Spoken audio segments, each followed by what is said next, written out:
start. They were down 28-0. Fought back, had a chance to at least tie and put themselves in a position to maybe win at the end of the game. They couldn't. They fall to 3-3, and Allegheny coming off a big win at Kenyon last weekend. A fun game, but we're going to have some weather here that's definitely going to affect this outcome. Yeah, Tyler, when we first got here, right around the 35-yard line, there was a very small puddle. I want to say that puddle has extended to about 20 yards now, and it's been just getting larger as we've been going on in the game. You're absolutely right, Eddie. And speaking of the weather, we go down to our sideline reporter, Carson Mark. Carson, what's it really like down there? Well, guys, it's a little cold. It's a little wet. I'm lucky to be under an umbrella. Everyone watching the game down here is in a poncho, under umbrella. They got rain boots on, rain gear. None of the players are afforded that luxury today. Before the game, I was out here watching the special teams units for both teams sort of prepare to deal with this wet weather. The Allegheny punt specialist, the long snapper and the punter, were having some trouble connecting on their long snapping, so that'll be something to watch today. Definitely a wet ball. Long snappers generally probably won't have the best grip on it this afternoon, so I'll keep you updated, but if you guys got any room up there, let me know. All right, Carson, we'll keep an eye out, see if we have an extra seat for you. But right now, as the Tigers take the field, we didn't catch the coin toss, but the Tigers coming out in the all-black uniforms again, black helmet with the gold logo, black jersey, black pants, and of course for the visiting Allegheny College Gators, they will be in the all-whites, white helmet, white jersey, white pants, of course, with some blue and gold trim. But Eddie, some keys to the game here for both teams as we get going to kick this thing off, and hopefully the Tigers can get back to some winning ways. Well, one key thing on the two deep when we first got it here is no Chase Andrews, no Noah Jones, both out with injuries. And you'd think with the weather the way it is, it's going to be a run-heavy game. And both Andrews and Jones very good with the run game. We're going to have to see how backups Colin Connect and James Deaton fare on this day. You're absolutely right, Eddie. As we saw Connect come in last weekend, he didn't do too bad. He put the Tigers in a position to make a run at stealing a win out of OWU. Tigers fall, unfortunately, but right now we're set to go. Tigers are going to receive this kick, and they will be moving right to left. It is a windy, cold, and rainy day. As we look onto the track, those puddles still getting filled up with rain. And whatever fans are here, they're ready to go here in Greencastle, Indiana, the 7th game of the season between the Tigers and the Gators of Allegheny, as the ball falls off the tee right now for the Gators. Feel like we're going to be seeing a lot of that today, Tyler. As the rain and the temperature is definitely a factor, that wind is something that a lot of people don't think of. That will be a huge factor in today's game. As Lynon Weber takes his steps and now boots this one. It is a squib kick, going to be fielded, no, bounced off and still rolling around. And the Tigers finally pick it up. I believe that was Valentine who just fell on it. Check that, that was Major. He falls on it at the Tiger 20, and that's where the offense is going to start this afternoon. And right off the bat, we're seeing the effects this weather is having. It seemed almost like a hot potato there. Nobody wanted the football. It was rolling around, and finally the smart play just to get down on it and avoid a costly turnover right out of the gates. And Connect leads the Tiger offense back out onto the field. Had a pretty good game last weekend, coming in relief for the injured Chase Andrews, who hurt his shoulder. Hopefully it's not a major injury. It doesn't seem to be, as Connect takes the snap, drops back looking to throw, throws across the middle. He's got Pichelli wide open, and he threw it behind him. Pass falls incomplete. A good look on first down. A few weeks ago, we've seen the Tiger offense really start to open up and fire deep downfield, but as I said in the intro, I don't think it's going to be the best possibility. That one seemed like a wounded duck coming out of Connect's hand. We don't anticipate a lot of passes being thrown by either team this afternoon, as the rain is just bearing down. And like we said at the top, we can already see a few puddles starting to emerge on this turf field that here at Blackstock Stadium as the Tigers come out and two receivers on the far side. Connect takes the snap. He's going to hand it off to, I believe that is Pooler, who gets upfield across the 25, a 5-yard gain on second down, bringing up a 3rd and 5. And that play, those kind of spread jet reads to the sidelines have been what the Tigers have done well so far this season. And with Noah Jones out, who we've seen run up the gut quite a few times this year, I think with him out, we're really going to see him working the sideline more today. And that was Stiver on the carry and not Pooler, as the Tigers come out 3 receivers on the right side. Connect takes a snap, throws here on the near side to Hudson, caught at the 30 for a 1st down, and a nice little pitch and catch to the target, Hudson, who is slowly starting to take over as the receiving leader of this group. He and Harris definitely the top 2 targets. Yeah, entering the game, Ethan Hudson, the leading receiver for the Tigers, and he started the year as a backup, but with injuries, he's really stepped forward and has become a leader of the Tiger offense. Before Andrews got hurt, was starting to emerge as Andrews' favorite target, as we saw them connect a few times here at home against Worcester. Tigers with a single receiver here on the near side. Connect takes a snap. He's going to keep it on the read and get forward for about 4 or 5. It'll be 5 officially, and now a 2nd and 5 coming up for the Tigers. A good job by Connect fooling the defense, keeping them on their toes here early on. And we've seen the Jets sweep a few times already, but that time Connect keeping it, and he had a pretty good hole right over the middle. And now the Tigers with a 2nd and 5. What seemed to be a up-tempo start so far. Tigers break the huddle now with 13:05 left here in the first quarter. 2nd and 5 for Connect. And the Tigers offense, Connect takes the snap, hands it off to Stiver. Balls his blockers, gets upfield across the 40. Ball comes free. Still free. It looks like Allegheny may have jumped on it. And still waiting for the official word. And it looks like it will be Allegheny football. Or no, it is not. Initial indication was that it is Allegheny football. They're going to say the Tigers jumped on it in the bottom of that pile, moved the chains for a 1st down, and Tigers catch a break, moving the ball across the 50 into Allegheny territory. That's going to be a recurring problem today, as Stiver had a pretty good hole and trying to do a little too much, and you don't have the good grip on the ball, but I believe Eric Knight is able to fall on that one, saving the Tigers a great break. Huge break for the Tigers as Pachelny now checks in for Major, as he comes to the sideline and now Connect, still looking to the sideline for the play. The offense on this opening drive, even with a few blunders here and there, looking very strong. As now Connect, 2 receivers on the far side, takes the snap. Hands it off to Pooler, who bounces here on the outside, across the 40, and knocked out of bounds inside the 35-yard line. We said right when we started, the run game's going to be the key to victory today, and we've seen, maybe 2 passes so far, and the run, they've basically marched it downfield, this only running the football right down Allegheny's throat. The Tigers starting to put together a running game, and in a week where we've talked about injuries, there are at least 2 on that offensive line. And for an offensive line that hasn't been very consistent throughout the year, could cause a problem for the Tigers.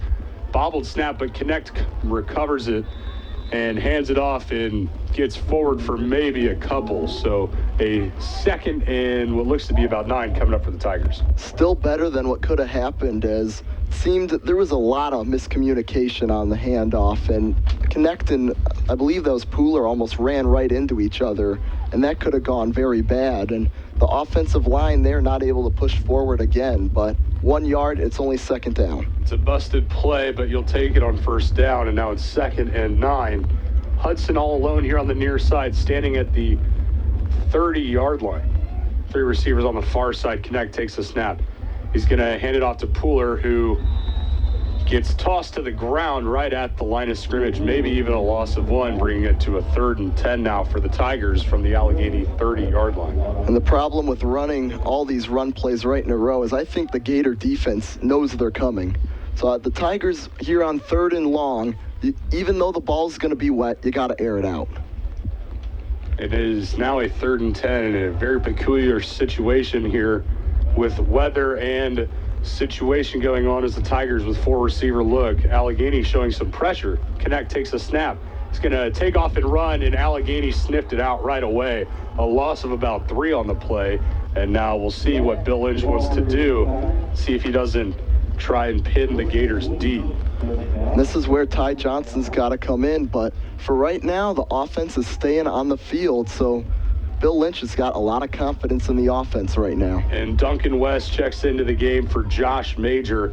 So a big boy package coming in now for the Tigers as they face a 4th and 12 officially with 10 minutes left in the first quarter. Maybe it'll be a pooch punt, but the Tigers lining up with 3 receivers on the far side and a running back to the left of Connect. Connect drops back, looking, throws across the middle, pass is incomplete, and so a turnover on downs. Ball goes to Allegheny. They'll start at their own 33. A good look there. The line held them off. The D-line on the last 2 or 3 plays for the Gators been getting in the backfield. That time they're able to spread them out, give Connect time to throw, but just a little over the outstretched arms of Hudson. And I think Hudson may have had a chance to get there, but kind of saw it going over his head. I don't think he had the right read on it. It would have been a tough grab for Hudson. And now the Tigers defense will get their first action of the afternoon as Greer takes the snap. He's going to hand it off to his running back, who maybe gets back to the line of scrimmage, maybe 1 yard. Nice coverage there by the Tiger defensive front, bringing up a 2nd and long. And one thing we were discussing before kickoff, Tyler, was how good and big the Allegheny O-line is. And right there, the Tiger defense had no problem getting into the backfield. That was Hamilton on the carry. Not much doing. It was a gain of 1, 2nd and 9. They bring a man in motion. That's Alex Victor. Takes the snap, throws screen out to Victor, and the pass falls incomplete as it skipped into Victor. It was a forward pass, so now a 3rd and 9 to see if the Tigers can't get off the field. And right there, it almost seemed as if that was short-armed. It was not a full range of motion pass, and that's why I think it skipped. I don't know if that's the weather or just how the pass was intended. And now the Allegheny Gators facing a long 3rd and 9. 2 receivers on each side, now brings Victor in motion to the far side. Greer takes the snap, throws across the middle, passes picked off by Perkins. And the Tigers with the big turnover on 3rd and long. Now the offense getting good field position yet again. And the Gators come out right again, and I think Greer may be short-arming some of these passes. Once again, that one was well short, and I don't know, the ball could be very slippery down there. It's almost a monsoon out at the field right now. But credit to Perkins, he was in the right spot at the right time, was able to get that. Carson, I don't know what you can see down on the sideline, but what does it look like that Greer's doing on those past 2 throws? Because they were not accurate whatsoever.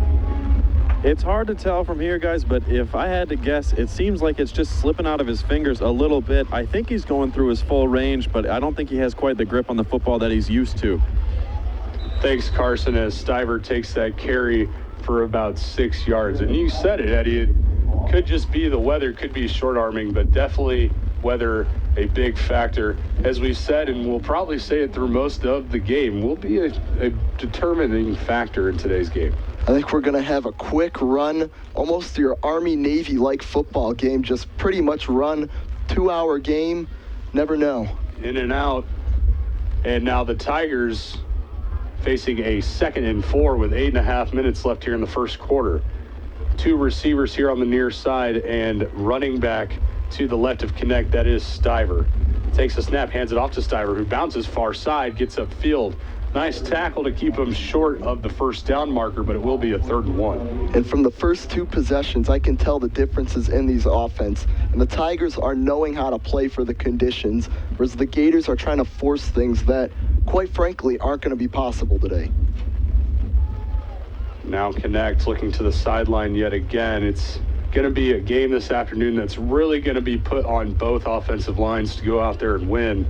As we've said, passing might not be much of an option for both teams. Single receiver look with a tight end for the Tigers. Takes the snap, hands it off to Stiver, who fights forward across the 30 for a first down to the 29. A hard run there by Stiver on 3rd and short. Seemed like he was hitting the backfield, but kept the legs moving and picked up a first down. And those 3rd and shorts, the Tigers have struggled a few times this year on, but right there, they're able to get it done, and they got to credit the guys up front. The offensive line of the Tigers got a good push on that 3rd and 1. giving Stiver the ability to make a couple moves in close quarters and get upfield for a first down. And 1st and 10 from the Allegheny 29. Connect takes the snap, hands it off, and Stiver breaks one tackle, gets across the 25 down to the 22-yard line. And so far, they seem to have an answer with the loss of Noah Jones and Jared Stiver so far. He's got that speed and space that you really like to see and can get north and south quickly while also having the ability to cut back into the field and find the holes. It's an Allegheny team that has given up over 200 yards on the ground per game this season. So expect the Tigers running game to be in full effect this afternoon for that reason as well. The Tigers come out with a 1-by-2 look and a tight end. Takes the snap, throws a screen, pass is incomplete. A very dangerous pass there by Connect. The intended target looked to be Cam Haynes. And a floater screen pass. I think that one probably, as we've been saying, slipped coming out of Connect's hands, but with that one floating, that could have been going the other way for 6 for the Gators. And it almost was, as the Gator defender got in there just about half a step too late. Otherwise, he had nothing but about 70 yards of green in front of him. As the Tigers break the huddle and come out with 2 running backs. One is Pooler, one is Deaton. Single receiver on each side. Takes the snap, hands it off to Pooler, who breaks a couple tackles, tries to get forward, actually loses 3 on the play. So now going to bring up a 4th in what looks to be about 4. And the Tiger offense really didn't seem to know what they were going to be doing on that play right there. Just kind of one of those broken plays, but this time the Gator defense was able to get in the backfield. And you go from 3rd and short, trying to pick up the 1st, to now 4th and about 5 yards. And with the kicking game not really been big this year, we're going to see a lot of the offense. And as the clock winds under 6 minutes, the Tigers come back out on the field for a 4th and 5. Single receiver here on the near side, 3 on the far. Allegheny brings the pressure. Connect, throws across the middle, passes incomplete. The intended target there was Valentine, in and out of his hands. He's looking for a penalty. He's not going to get it. The defender did seem to get there a step too early, but I think that was a pretty bang-bang play when the ball got there, so they're not going to call it. Another thing I noticed, but I think it was just really well jumped, is there was an Allegheny defender down there that did jump, but I think he timed that perfectly. The Allegheny defense, the definition of bend but don't break right now. And see if the Tigers can't get off the field with a 3 and out again defensively now, as Greer comes out onto the field, brings Victor in motion now with the receiver here on the near side and 2 on the far. Takes the snap. He's going to hand it off to Hamilton, who again gets forward for maybe a few. Looks like a gain of a couple. 2nd and 8 now for the Gators. And a good open field tackle made there, because Hamilton had a lot of open space. If he breaks that tackle, again, we may be talking about 6 for the Gators. The Tiger defensive front playing pretty well so far this afternoon. And one thing I'm seeing right now is they are a lot more spread out on defense than we've seen in the past. As Good shows the pressure, and Greer's going to keep it, and he slides forward. He'll be about a yard short. So Nazareth Greer on the keeper gets forward for about 7, bringing up a 3rd and 1 now for the Gators. A good job by Greer fooling the defense with that read option, waiting till the last second to hand it off. And someone got in the backfield and made the stop, but Greer kept it himself. And the read option is such an effective play when it's run well. Now Hyatt and Good showing pressure. They both come, and it's going to be a keeper by Greer, and he's hit, and looks like it's going to be real close to that first down marker. It's going to depend on the spot. And they are going to mark him short, a loss of what looks to be 1. So now a 4th and 2 for the Allegheny Gators on their own side of the 50, and it looks like they will punt it away. So the Tigers coming up big on 3rd and 1, getting off the field and giving the offense a chance for some good field position. And now we're going to have to see exactly what Carson told us as the Tigers were running out of the tunnel, how are the long snaps going to be? They were having trouble in warm-ups with them. How does that factor into the gameplay now? And it doesn't look like they've shortened the snap for up this at all. week is underwritten by the Prindle Institute, located at 2961 West County Road, 225 South. The Prindle Institute is offering quarter credit ethics reading courses for the spring semester of 2020. These courses read and discuss a single work to enhance the understanding of the field of ethics or an individual ethical issue. They allow students to incorporate ethical components throughout their curriculum while at DePauw. These courses are listed in the schedule of courses on eServices. To learn more about the quarter credit ethics reading courses, go to prindleinstitute.org. Offense has been looking good, but they got to finish right here. They've gotten inside the Gator 30 on both drives, but once they get down there, they don't know what to do. And I think a lot of it is they need to differentiate the play calling. As Pooler takes the carry, catches the end, and he breaks through. He's got a hole across the 50, and finally taken down by a few Gator defenders across the 40, officially marked down at the Allegheny 30. It looks to be 8-yard line. A hard run by Pooler, and flipped the field really in one play right there for the Tiger offense. Two big things Pooler did on that run. He found the hole, didn't try to dance around defenders, hit the hole, and that's a big part of the gain. And also holding on to the ball. He had the defenders coming down in the back. You see a lot of fumbles on dry days as well, not only the rainy ones. Pooler has the Tigers looking good right now on this drive. A low snap. Corralled in by Connect, and Pooler again. This time he's corralled in right at the line of scrimmage. So no gain on the play. And as we approach 3 minutes left, still nothing here at Greencastle, Indiana, between the Tigers and the Gators, as Harris and Major check into the game for Deaton and Schnazy. So far, Connect's done a pretty good job of running the offense, and you think about it, he's in the same situation we saw Chase Andrews in last year on a day almost very similar to this. You're absolutely right. That was against Central College last season.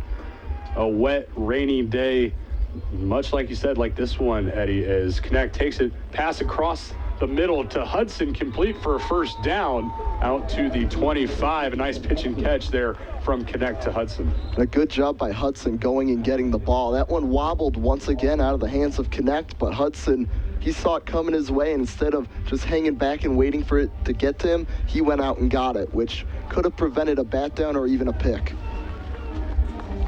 And a first down for the Tigers keeps the drive moving as we approach 2 minutes. And now, Eddie, we're kind of in the same position the Tigers have been in the last couple times. Really got to finish, like we said at the start of this Tiger possession.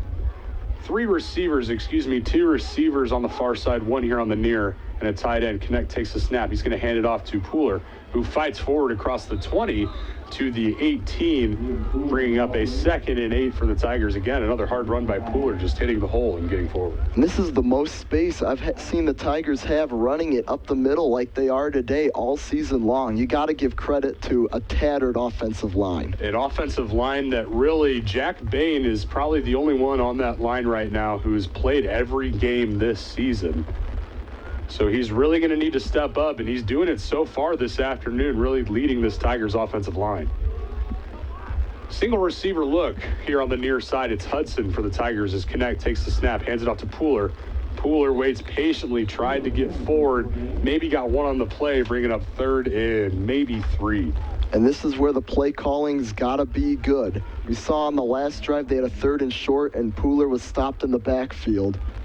Here we go once again. It looks like they're bringing in the jumbo set. We'll have to see if they do a play-action pass here, because I think Allegheny's expecting the run. And it is a 3rd and 4, and Eddie, that's a good point to make there. The Tigers have tried to run a few times on 4th down, see if they can't catch Allegheny off guard here. 2 tight ends, 2 running backs, takes the snap, hands it off to Deaton, who gets forward, out across the 15, and it will be a first down as he's marked down at the 14. Good hard running by James Deaton. What he's been doing all season long for the Tigers. Looked like he was going to be stopped in the backfield, but found even the tiniest of gaps to get through, put his head down, move the chains. And the Tigers will have to run and play on this side of the first quarter, as there's about a second difference between the play clock and game clock. Overall, a very fast-moving first quarter. 1st and 10 for the Tigers as we're under 10 seconds now. Connect, 2 running backs. 1 on each side, takes the snap. Hands it off to Deaton, who fights forward to about the 11-yard line. And that will do it for the first quarter. So as we step aside at the end of 1, the Gators 0, the Tigers 0. You're listening to DePauw Tiger Football, your home for Tiger Athletics, 91.5 WGRE. Welcome back into 91.5 WGRE as the rain just absolutely starts to unload right now as the Tigers facing a 2nd and 7 from the Allegheny 11. Connect takes the snap, hands it off to Pooler, who makes one man miss, trying to catch the edge, cuts back inside and knocked down and falls to about the 5-yard line. Looked like Pooler may have had an edge at the end zone if he just stayed running to the outside. He had a lot of space out there, and I think he could have gotten there with his speed, but that's been the problem with the run game, is the dancing back and forth instead of just going for it. We saw him do that very well earlier on this drive, but this time got a little too ahead of himself. You're right, as the run there by Pooler, not like what we've seen so far on this drive. He was pretty much straight line running. That time he tried to cut it back inside, and he got a few, but he's marked down, and now a 3rd and 1 inside the Allegheny 10. Takes a handoff, fighting forward towards the end zone is Deaton, and he scores, and the Tigers take a 6-0 lead with the point after to come, and it looks like it will be an extra point attempt. But a hard run there by Deaton, spins off a couple defenders, finds his way in the end zone. He never went down. It looked like there were 2 or 3 times like he was going to get taken down, and I thought at the end he was going to fall into the end zone, but he went in standing up strong. So the Tigers get on the board with a lot of running on that drive as Harris is on to hold. Good snap, good hold. Kick is no good, as he looked like he pushed it right. So the struggles continue for Jack Drake, and this time it's in the rain. So the Tigers get 6. They can't get the extra point, but they'll take what they can get in a day like this. And on a day where they have dominated offensively, you take a look at the stats here from the first quarter. 18 rushes for 104 yards for a team that's averaging just a little over 106 on the season. You're right, and it's going to be a game for the Tigers where they really just need to take advantage of the run. And Carson, as we said, coming out of the commercial break there, it seems like the rain has picked up a little bit. What's it like down there right now for you? Yeah, guys, it has picked up. I'll say that for sure. I've had to keep my umbrella down to cover my eyes as the wind is picking up a little bit as well. I don't know if that was the cause of the missed extra point there, but it definitely is blowing right at my face down here, guys. How's the booth feel? It's pretty warm and dry, Carson. Again, we're still looking for that extra seat for you. Maybe by halftime. And with 14:06 left in the first half, the Tigers lead at 6-0 as they look to boot this one away after the 5-yard run there by James Deaton. And back deep to receive is Alex Victor and Chase Bala. And that one's going to be fielded by Bala at the 5. Comes upfield, has a hole at the 25, makes one man miss, and now they got flags and a hold coming back as Bala is knocked out of bounds at the Allegheny 42, but it will be a holding call coming back, so the Tigers catch a break. It's a good block, but he had a lot of jersey dragging the defender down. No doubt about it, call. 19, 10-yard penalty from the spot of the foul, first down. So that will move the ball back to the Allegheny 19, and a really costly penalty as Allegheny would have been starting at their own 40, 41, and now they move it back inside their own 20. And Tigers defense, who's been playing pretty good so far, they've just had the 2 drives, but they've gotten off the field in 6 plays. And the pick as well, as I thought on the last drive, the Gator offense had gotten clicking, but a great 3rd and short stop. As Greer takes the snap, hands it off, and gets forward for maybe 3. And for Allegheny, that was Trey Adams, the sophomore out of Grove City, Pennsylvania, on the carry. And at 6 foot 220, he's a big back, almost like a fullback back there. He can push forward, and that's exactly what he did there, even with the Tigers not giving him a ton of run to room. As Victor now comes in motion again, and Allegheny moves right to left on the radio dial. Greer hands it off, and Adams gets nowhere on that play, actually loses a yard. So now a 3rd and 8 for the Gators, and again, another chance for the Tigers to get off the field. Defense has really started to come as the Tigers' powerhouse and strong suit this season, and we've seen it today, 2 3-and-outs, including a pick. Let's see if they can make it 3. I think that they can, the way we've seen the defense in this game so far. A 3rd and 7 officially for the Gators. 2 receivers on the far side, 1 here on the near, and a running back to the left of Greer. Greer takes a snap, quick screen, pass ball's incomplete. The intended target there was Alex Victor, and so a 4th and long, and Allegheny will, in fact, punt it away. It took him a little bit to decide there. Once again, not the best pass by Greer at all. He threw that one well behind Victor, and he's lucky that wasn't picked. A very dangerous pass there, and it's not the first time we've seen Allegheny run the screen this afternoon, and it begs the question why in a day like today with the weather. But the Tigers are going to definitely get good field position here as Valentine is back deep to receive the punt from Marcus Wolf. And it's a bad snap. Ball rolls into the end zone, and Wolf is just going to jump on it for a safety.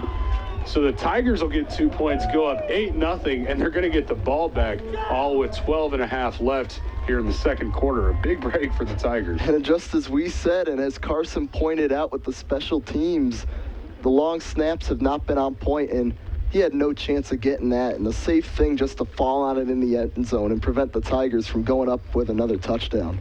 So the Tigers, they've caught some breaks when they've really needed to, but they've been playing pretty well all on their own. But they catch another big one there. Tigers are going to get the ball back now with an 8-point lead. So that makes up for the extra point just a little bit. Almost like they got a 2-point conversion. There you go. And so with 12:35 left here in the first half, Tigers owning an 8-point lead over the visiting Allegheny Gators. Again, on a very rainy, cold afternoon here at Blackstock Stadium in Greencastle, Indiana. Much of the country experiencing weather like this, and makes for an interesting day of football across the country at all levels.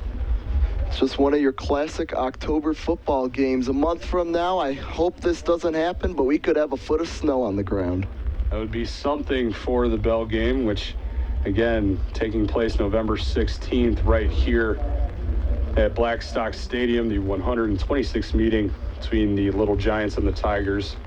Of course, we'll get to that one, but right now we got a few games ahead of us. We still got this one with 12.5 minutes left in the second quarter. Tigers set to receive, and instead of a punt like we saw Ty Johnson do a few weeks ago, the Gators will kick this thing off from their own 20.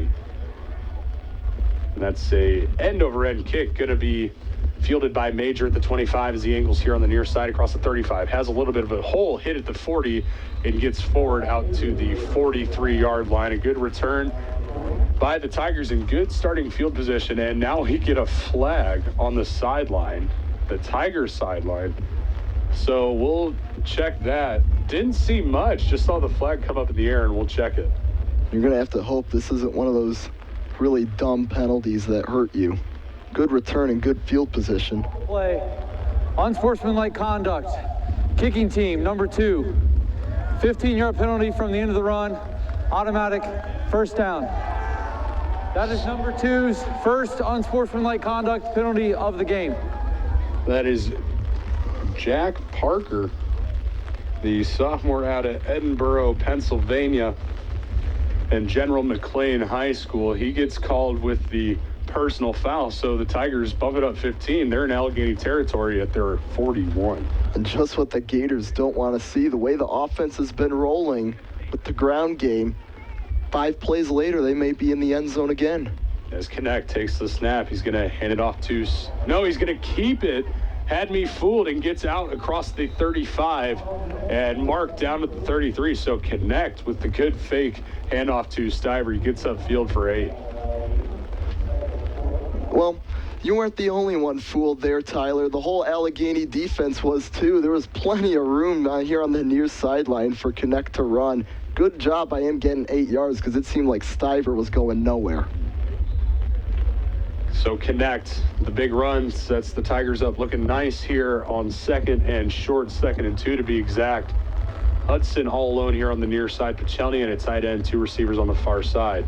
Connect takes the handoff. This time he hands it to Stiver, who gets by 1 tackler and picks up the first down inside the Allegheny 30 out to the 26. Hard run there by Stiver, and it moves the chains. And he drives right through the most soaked part of the artificial turf surface here at Blackstock Stadium, moving it forward. And like I said, the ground game has probably been the best it's been all season long for the Tigers. The Gator defense has no answer to it so far. No, you're absolutely right. And like we said, a team that's given up 200 yards on the ground, presumably in 6 nice weather days, when you know it's coming and you still can't stop it, it makes for a tough afternoon as Stiver takes the handoff. And this time only gets forward for a couple. So Allegheny sniffs it out. That time, of course, the old broadcaster's cheeks there.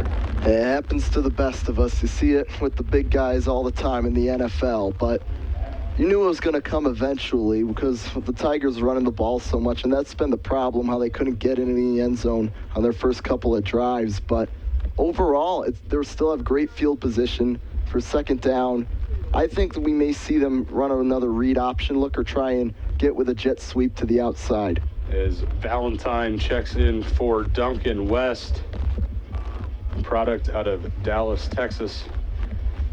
And now 3 receivers on the far side for the Tigers. Connect takes the snap. He's keeping it all the way, runs near side, and he falls forward to about the 20. It looks like if Connect would have kept it and ran far side, could have had a first down, maybe even more.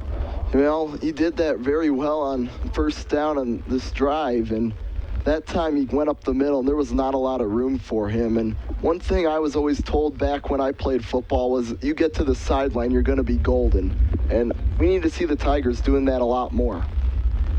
A 2-by-2 look now for the Tigers. Harrison Hudson here on the near side. Allegheny bringing the pressure. Throws screen and we get whistles, and false start is what it looks like.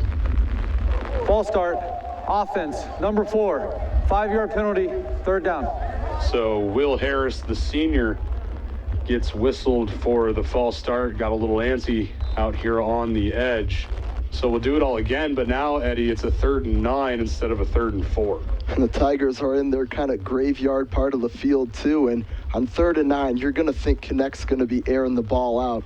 And it looks like the rain may be coming down sideways now. We're going to have to see how this affects his throw. The Tigers coming out. 4 receivers on the far side. Stiver, the only running back to the right of Connect. Connect takes the snap, 3-man rush, throws across the middle, pass complete. And I believe that was to Harris. Harris is short, got across the 20, but he's going to need about 3 more. So a 4th and 4 exactly. Ball at the 20. And in Jack Drake's field goal range, but with the missed extra point, he hasn't been the best he could be this season. Bill Lynch is going with the offense with an 8-0 lead.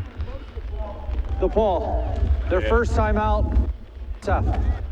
And so now a timeout called by Bill Lynch and the Tigers offense as they want to make sure they have the right play here on 4th and 4. And going to back to Jack Drake and some of the struggles he's been having. A freshman kicker, he's a young kicker. He's shown signs, at least definitely from the place kick and kickoff perspective, he's got a lot of talent. He's got a leg in him. There just doesn't seem to be quite the translation when he goes to kick a field goal or extra point. And I think a lot of it's going to be confidence because he missed 2 extra points in the season opener at Central College. And I think a lot of that's just all psychological in his head, thinking he can't make them. He needs to come out and hit 2 or 3 field goals in a row, and I think that'll boost his confidence. And you hate to take a young player out and make it feel like it's his fault, but at the same time, you got to get points on the board somehow. And whether that's with Drake or with someone else kicking them, at some point you might have to make a change. And putting in your best effort doesn't put points on the board in every case. So that's why we've seen the Tiger offense stay on the field in situations as it looks like right here when they could easily take the 3 points. You're absolutely right. With an 8-point lead, a day like today, you're going to take all the points you can get. But the Tigers still lining up. Big boy package in on 4th and 4. Connect takes the snap, hands it off to Deaton, and Deaton is stuffed behind the line of scrimmage, so the Tigers can't convert on 4th and medium. And so the Tiger defense comes back out onto the field, and with 9:09 left here in the first half, Tigers still leading 8-0, but opportunity for more there. 1 of 4 now inside of the 30, where they just can't get anything going. We saw on the last drive the touchdown, and thankfully there was the safety too, but an 8-0 game could be 28-0 just as easily. You're absolutely right. It was the story of last weekend as well with the Tigers in the second half when the defense started to settle down and really hold Owu off the scoreboard. The offense was the thing that just couldn't get the Tigers over the hurdle they needed as Victor takes the little slip pass, breaking tacklers, he's got one man to beat, he's got the block, and he's gone across the 20. Maybe Cribbs will catch him, and he can't, as Victor walks right into the end zone. And we do have flags back at the Tiger 35, so we'll check them. But the Tigers, again, as we say, they've been playing well this afternoon. Big run up the middle, and it looks like that 6 points will come off the board, though. And the Tigers... Illegal blindside block. Offense, number 44. 15-yard penalty from the spot of the foul. Results in a first down. So the sophomore running back, Trey Adams, with the illegal crackback block, something that is slowly making its way out of the game of football with some new rule changes this offseason. And so again, the Tigers, they haven't needed many of them, but they catch another break here. You'll take anything you can get because although you never really want to chase points, especially this early in the game, I think Allegheny may have taken a shot at going for 2 with how their special teams has been today. As Greer brings a man in motion, and he hands it off, gets upfield for about 3. That was Shane Caffardi, the receiver, the freshman receiver, who came in motion, took the jet screen, got upfield for maybe 3, so 2nd and 7 now for Allegheny. The Tiger defense settling down there after giving up the big play. It was called back, but I think the Gators want to go at the same look, and the Tigers weren't fooled this time. 2 receivers here on the near side for the Gators, one all alone on the far side. He's standing just above the numbers. He hands it off to the running back who gets forward across the 45. Again, we do have a flag. That was Tanya Hamilton, the senior running back. As we check the flag, this looks to be a hold as Allegheny moves back. Holding. Offense, number 55. 10-yard penalty from the spot of the foul. 2nd down. Ian Craycroft, the sophomore out of Homestead, Pennsylvania, gets flagged for the hold. And now, again, Allegheny just shooting themselves in the foot with some costly penalties. They've gone from having 6 points to now 2nd and what looks to be close to 17 yards here. They're not going to score if they keep making these foolish penalties. 3 receivers loaded up on the far side, now brings it to Victor, and he does the little jet screen again, but this time the Tigers sniff it out, and Perkins, one of the first ones there for the Tigers, and a 3rd and very long now for Allegheny, as Tristan Hoffmeister was the other one who was there. He was the first one to get in, coming from his linebacker position. And it seemed like there was pretty close to another holding penalty on Allegheny there, but credit to the Tigers not looking for the penalty, looking for the stop. Now Allegheny's got 3rd and a mile, a tough play to pick up a first down on. 3rd and 25, and now whatever crowd is here getting on their feet, trying to make some noise, takes the snap, looking, throws screen, and that one falls incomplete again, intended target Alex Victor. He's not a tall one, but he threw it a little too low there. Victor can't catch it. Pass falls incomplete, and Tiger's going to get off the field. And they caught a break, but walking off the field, I noticed Greer was looking at his hands, and I think that ball is slipping a ton. And if you're Allegheny, you have to start to think about changing your game plan a little bit. The pass game hasn't been there, and I understand they average 250 yards a game through the air and only 89 on the ground. This punt is barely kicked away, and Valentine, fair catch called for, and fielded at the 31. So that's where the Tigers will start. But Allegheny only averaging 89 yards on the ground. They have to change it up, though, because they can't keep throwing. Greer just doesn't look comfortable. He can't even make a screen throw to Victor on the outside. You have to think maybe putting on gloves might help out, but the gloves in the rain aren't that effective either. It's better just going with the natural feel with your hands. You're absolutely right, and we'll see if that doesn't change anything up. But with just over 7 minutes, Connect takes the snap. It's going to keep it, gets forward, and across the 40, out to the 42, and a first down by Connect on the keeper. Got on field again, almost had me fooled. Thought he handed it off to Pooler. But a first down for the Tigers, moving out to their own 42-yard line. So far, Connect has been spot on with these quarterback keepers. He's hitting the holes and getting upfield, and we've seen him break a few runs so far in this game. The offense definitely finding a rhythm this afternoon, primarily on the ground. We have seen some passes that have been there, but again, with the weather conditions, it's been difficult for either quarterback to hit their targets as Connect takes the snap, hands it off to, ball comes free, and I believe Allegheny jumped right on top of that one. And in fact, they did, as the referee marks it, and Pooler was the ball carrier on that one. And so the Gators are going to take over in Tiger territory after the Tiger fumble. Once again, it looked like he had a pretty good hold on the ball. I almost gave it another announcer jinx saying Pooler was holding on to the ball well before it squirted out, but whether it was stripped, someone got a hand in there, or whether it's just the wet ball, anyways, the Gators catch their first break of the game. And something that they really needed, especially after scoring and then committing two penalties almost back-to-back that really just stalled out the drive. And now the Gators come out with two receivers and a tight end and a running back behind Greer, as Greer hands it off and gets forward for maybe three, bringing up a 2nd and 7. Another good run up the middle, and I said the offensive line has a lot bigger size advantage than the Tiger D line, and it showed it right there. There wasn't a ton of room, but they got it upfield for a few yards. And that was Hamilton on the carry, and now a Twins looking 2-by-2 for the Gators. The Tigers showing some pressure. They bring it and hand it off to Hamilton again and again. He gets forward this time for maybe a couple. Now a 3rd and medium to a 3rd and 5 for the Tigers now defensively. And the Gators right here, you got to be thinking run.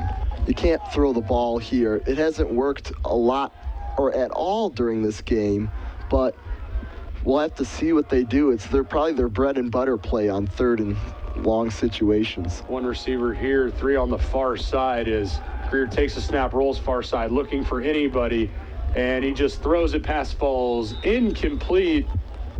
And now we get a late flag over here on the near side, but there's no one in the area, so we'll check it. But illegal man downfield is going to be the call. We'll check the official word, though, as we still wait for them to sort it out. Ineligible player downfield. Offense, number 77. 5-yard penalty. Replay 3rd down. Zach Wilson, the senior out of Mars, Pennsylvania, getting called for the illegal man downfield. Move that ball back to the 42, and now it's going to be a 3rd and 10 for the Gators. And I don't get why the Tigers don't decline the penalty and make it 4th down, but we'll have to see if this decision pays off. Same look again for Allegheny. 3 receivers on the far side with Greer running back to his right. That's Hamilton. Takes a snap, tries to throw quick across the middle. Pass is incomplete, and now we get flags, and it looks like they're going to catch Dylan Hyatt with the penalty. That's going to come back to shoot them right in the foot. Look like they're getting off the field with the other penalty, and now all of a sudden it's going to be a first down for the Gators. And it looked like maybe Hyatt thought that the ball may have been tipped at the at the line of scrimmage, which is why he went in so quickly. It wasn't, and they throw the flag. They get Hyatt now an automatic first down, and Allegheny catching a break after what looked like they were probably about to be off the field. It's just how this game has gone for them so far. And with 5 minutes left here in the second quarter, Allegheny, as Victor takes the short pass and gets forward across the Tiger 30, marked down at what looks to be the 28-yard line. There have been a few instances today with really the Tigers having trouble holding on to the ball, which is why Allegheny's got this good field position, but the Gators have been able to hold on to it, and other than that one pick, we haven't seen a lot of costly penalties or turnovers, and right now, they're just moving the ball downfield very methodically, and that's what they need at the end of this half. Two receivers here on the near side. Hands it off to Hamilton, who bounces far side, trying to catch the edge. He can't get quite there. He's short, tackled inbounds. Clock's going to run. He gets to the Tiger 25 and still a couple yards short. And on third and short, I think they'd go to look for another one of those jet sweep plays that they've been going really well from them. We saw a touchdown earlier that was called back due to an illegal crackback play penalty, but I think right here they're going to go for another jet sweep. I don't see them throwing the football.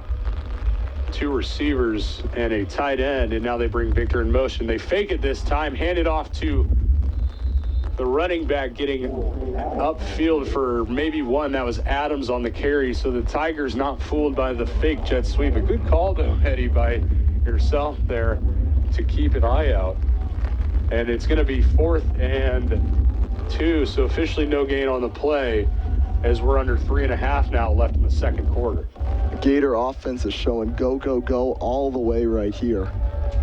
Single receiver look here on the near side, 2 on the far. Brings Victor in motion. Takes the snap. Angling far side, gets forward right around that first down marker. I don't think that was Greer. I believe that was Austin French, the tight end, who came in and took a direct snap and just got forward for a first down. Going with a wildcat look that the Tigers have struggled defending against, and most of the time you have to be aware of which number and their position is out on the field right there. If I see 9 and not 15 for Greer, he was lined up all the way on the far side. You got to think that something's going on there and be expecting a run in most cases. Two receivers here on the near side. Hands it off to Adams, who gets to the 20, and a short gain of 2. So 2nd and 8 now with less than 3 to play here in the first half. And it looks like the Allegheny offense is really going in for the double score here. Get one in before the end of the half, and they get the ball to start the second half. That could be a real turn in the tide of the momentum. You're absolutely right. So we would assume that the Gators are going to take their time with this last 2.5 minutes, try and leave the Tigers with as little time as possible, as Greer takes a snap and then hands it off to his running back, Adams, who gets tackled right at the line of scrimmage, and now a 3rd and 8 from the Tiger 20-yard line. That could have been very dangerous. It seemed like neither of them wanted the ball. They were dragging each other forward. That's where you see a lot of fumbles. And it looked like a play that the timing was just not quite there. It was a high snap a little bit. Never quite got the timing down. And lucky for the Tigers, it brings up a 3rd and 8 as Greer in the gun with Adams to his left, 2 receivers on each side. Tigers showing a bit of pressure. Now they back off a little bit. Takes the snap. Looking, faces some pressure up the middle, and he's going to be dropped. Brody Good was the first one in there, and Sansone was there to clean it up. So the Tigers coming up big on 3rd and long, making it now a 4th and what looks to be about 15. Greer had no chance doing anything there. The Tigers were all in the defense, and you don't want to try and throw it away, risk the possible penalty for for an intentional grounding or even possibly just lofting it up in the air. And with these conditions, you could throw it real short and throw an unnecessary interception. As the clock's still running, it runs under a minute, and as we thought, Allegheny will probably just take a timeout here as the play clock winds down to 2, now 1, and we get a whistle. So with 49 seconds left, Allegheny's going to take a timeout. From here, it'd be about a 45-yard attempt, which is no easy kick at any level, and especially at a day like today, where rain and wind are playing a huge factor into this game. So, Eddie, if you're the Tigers, what are you expecting out of Allegheny here coming out of the break? Well, it's 4th and long. They got to get all the way down to about the 13-yard line if they want to keep the drive going. So expect a pass, and you almost want to play a prevent, but a tight prevent to avoid a big bomb downfield, because it wouldn't surprise me here. With about 49 seconds left, I think they would just try and throw one up maybe. Do you think that there's any chance that they decide to kick this thing?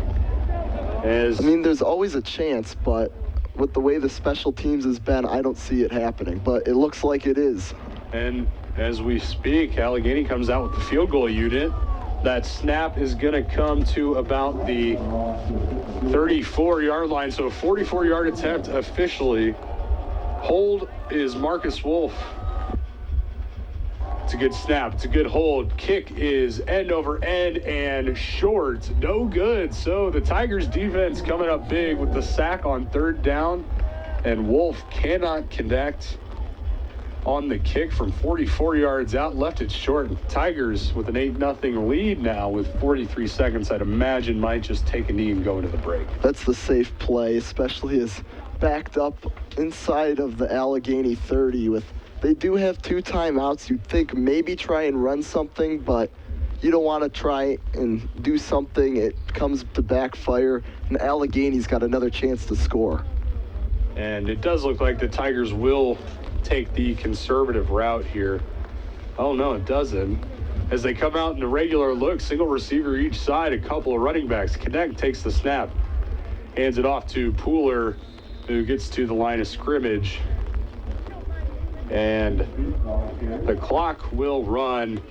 Tigers will not have to run another play if they don't want to. And it looks like they will be content on just running out the clock. And as the Tigers will flow into the locker room at halftime, we'll have Carson Mara down on the sideline for a quick word from Coach Lynch. Lynch about talking to him for a second. Could I step out here? And the Tigers will go into the break with an 8-0 lead. We're going to keep it right here for a second as we send it down to Carson Mara in just a second as the Tigers flow off the field. 8-0 lead for the Tigers over Allegheny. A good running game put forward by the Tigers as they go into the break. And the defense standing strong as we send it to Carson down on the sideline. He's going to have Coach Bill Lynch here right now. Carson, can you take it away for us? Hey, Coach, 8-0 lead at halftime. It's obviously very wet out here. What did you do to prepare for these conditions, and is there anything you need to change? Well, you know, we knew we were going to have to be able to run the football because of the conditions.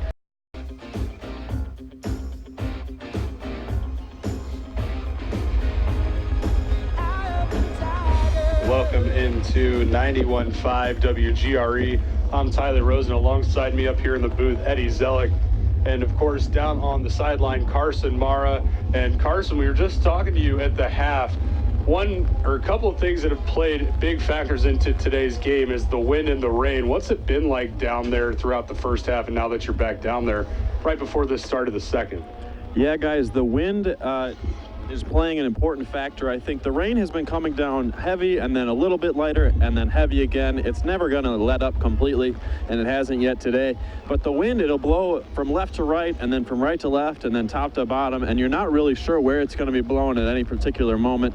It makes it hard for me to handle my umbrella down here, and I can't imagine how hard it would be to handle a punt or a kickoff return in these conditions. Guys?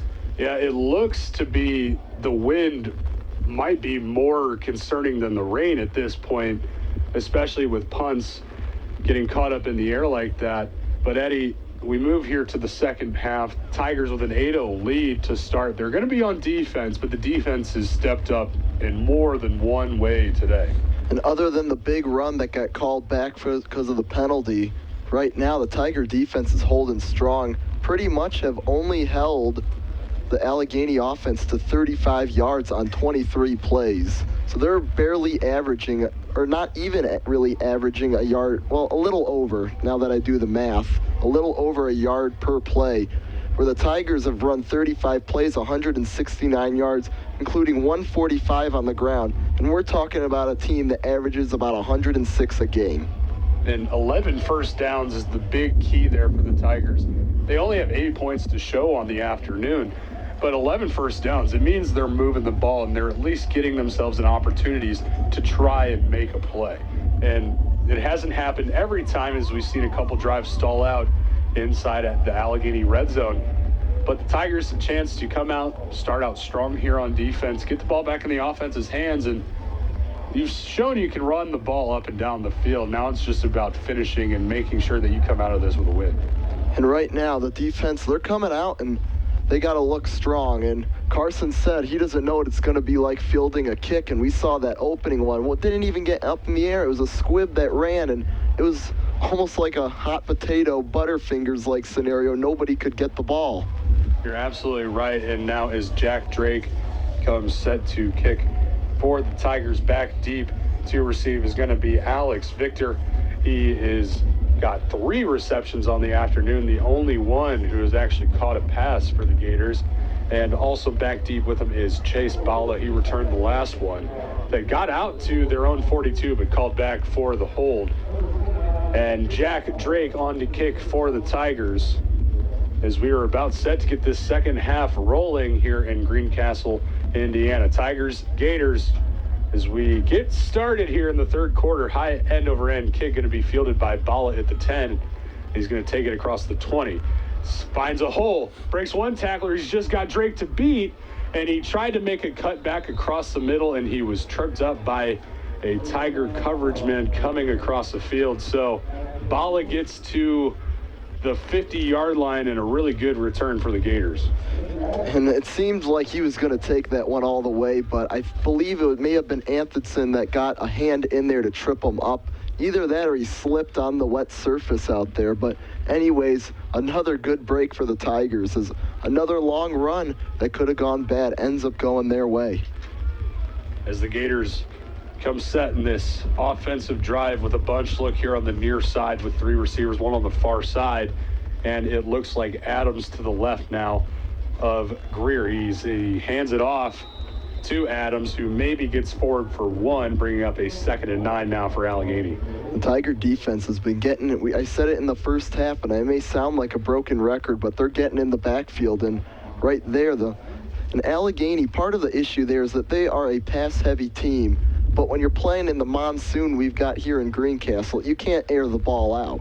No, and it's something that Allegheny did a little too much of in the first half, which is why they have 0 points on the scoreboard. As Greer takes the snap, hands it off to Hamilton, fights forward, and is dropped after a gain of about 4. So Hamilton with a nice hard run, making it 3rd and at least manageable now for the Gators.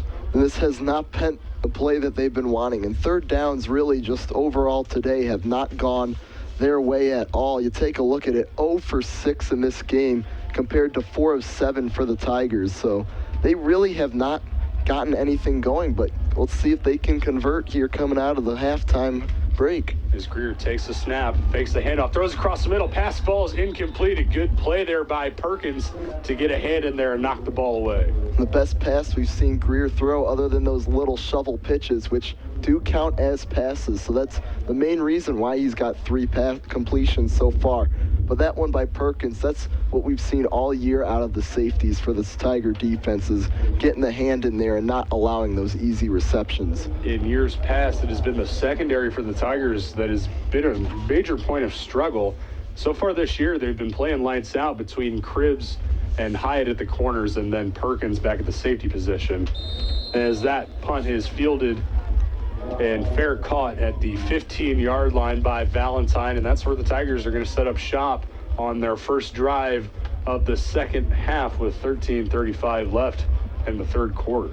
And Colin Knecht in that first half did a pretty good job managing the offense, and I don't think the 8-0 score gives him the justice for the job. He's come in as the backup on these conditions and what he's done for this Tiger offense.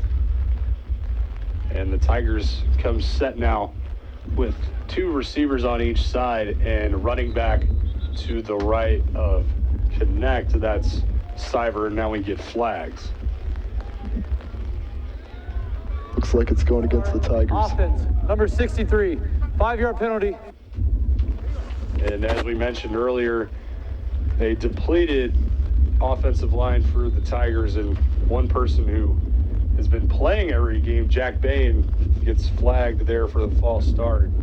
And now a 1st and 15, and the Tigers going to start behind the sticks at their own 10-yard line. 2-by-2 look again. And now Stiver moves to the left of Knecht. He brings Major in motion, and he's going to hand it to Major, tries to catch the edge, gets a block, jumps over a man on the ground and gets forward and finally knocked out of bounds just past that first down marker across the 25, and looks to be a first down, but we do have a flag on the far side. Looks like it's coming back. Still waiting for the official word. Holding, offense, number 4, 5-yard, half the distance to the goal from the spot of the foul, first down. So move it back 5 more after the hold by Will Harris, the senior receiver. Now the Tigers bringing in the big boy package yet again and facing what looks to be a 1st and 16 officially. And right now, a good play right there by Major, and we've seen him on those jet sweeps. When he gets outside, he's got a lot of speed to make something work, but the penalties are killing the Tigers right now. It's just that simple. Tigers haven't even run an offensive play yet in the half, and they're backed up to 1st and 16. Hands it off to Deaton, it looked like, and gets back to the line of scrimmage, maybe 1 yard, and it is going to be 1 yard. So now a 2nd and what looks to be about 17, maybe 16 now for the Tigers. And after that handoff, I noticed Knecht standing in the end zone, looking a little frustrated that this offense can't get moving. And when they have done something good, gets called back with a penalty.